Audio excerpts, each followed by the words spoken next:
बेळगाव, कारवार, निपाणी, बिदर, भालकीसह संयुक्त महाराष्ट्र झालाच पाहिजेत ही घोषणा देत महाराष्ट्र एकीकरण समितीच्या माध्यमातून सीमावासीय महाराष्ट्रात येण्यासाठी अक्षरशः धडपडत आहेत गेल्या अनेक वर्षांपासून।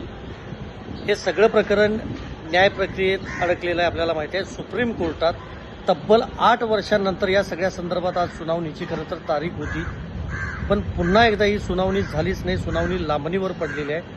सीमा भागातली 865 मराठी गावं महाराष्ट्रात येण्यासाठी धडपडत आहेत।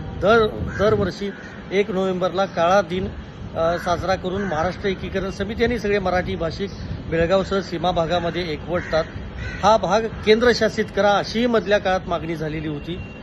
ज्या वेळेला कर्नाटकच्या मुख्यमंत्र्यांनी थैथयाट केला होता त्यावेळेला थेट केंद्रीय गृहमंत्री अमित शाह यांनी त्यांना दिल्लीमध्ये बोलावून झापलेलं होतं।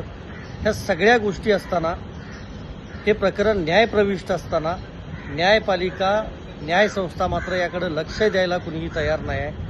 आणि त्याच्या पुढची गोष्ट सांगतो, मी काही वर्ष दिल्लीत पत्रकारिता केली। जे राज्य सरकारचे वकील आहेत त्या वकिलांची पहिल्यांदा आधी हकालपट्टी केली पाहिजे। कुठलाही वकील राज्य सरकारचा कुठल्याही पत्रकाराला मराठी भाषिकाला भेटत नाही, फोन उचलत नाही। आज सुनावणी झालेली नाही, काय कारणं होती, काय नेमकं दिल्लीत घडलं यासाठी मलाही बेळगावसह सीमा भागातल्या पत्रकारांचे फोन येत आहेत। जे कुणी वकील निवडलेले आहेत लाखो रुपये फी देऊन ते वकील जर फोन उचलत नसतील, माहिती सांगत नसतील तर या वकिलांना ठेवायचं कशाला?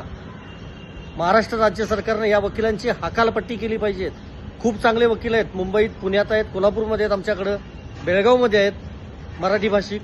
त्या वकिलांना थेट दिल्लीत पाठवा किंवा ऑलरेडी दिल्लीत मराठी वकील हजारोंच्या संख्येनं आहेत। जर एखादा वकीलच वारंवार त्या न्यायव्यवस्थेच्या उलट जात असतील किंवा जर तारखेला उपस्थित राहत नसतील तर त्या अशा वकिलांना हजारो रुपयांची फी देऊन राज्य सरकार का पोचतंय हाच खरा सवाल आहे खरं तर।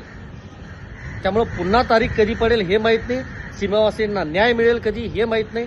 मात्र पहिलं महत्त्वाचं हेच आहे की सीमा प्रश्नासंदर्भात महाराष्ट्र राज्य सरकारची बाजू मांडणाऱ्या वकिलांची आधी हकालपट्टी करा, त्यांना घरात बसवा, नवीन वकील नेमा, तरच सीमावासीयांच्या ज्या काही मागण्या आहेत त्या मागण्या पूर्णत्वास जाऊ शकतील, हे मात्र नक्की।